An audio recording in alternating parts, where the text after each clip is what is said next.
सांगली जिल्ह्यातील मान सारख्या दुष्काळी भागातून वाहणारी अग्रणी नदी तब्बल 100 वर्षापासून अगदी सुरुवातीच्या भागामध्ये कोरडी पडली होती. जवळजवळ 55 किलोमीटर लांबीच्या या नदीपैकी 22 किलोमीटरचा भाग असा होता की जिथे जवळजवळ नदी ओळखू सुद्धा येत नव्हती. अशा भागामध्ये अग्रणी नदीचं पुनर्जीवन करण्याचं काम शेतकऱ्यांच्या सहकार्याने आणि काही स्वयंसेवी संघटना, जलबिरादरी या सगळ्यांच्या मदतीने आम्ही सुरू केलं.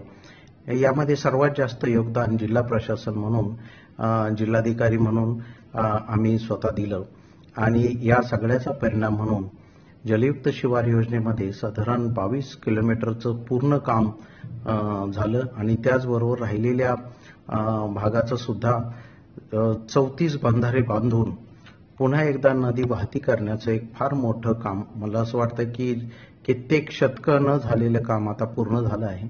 आणि अशा पुनर्जीवनाच्या कामाला राष्ट्रीय पातळीवरचा पुरस्कार मिळाला याचा मला तत्कालीन जिल्हाधिकारी म्हणून अतिशय आनंद होतो.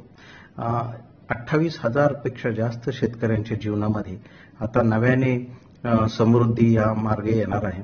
आमच्यापासून स्फूर्ती घेऊन कर्नाटकातल्या 3 गावांनी स्वयंस्फूर्तीने रक्कम गोळा केली आणि त्यांनी सुद्धा स्वतःहून अग्रणी नदीचं काम सुरू केलं.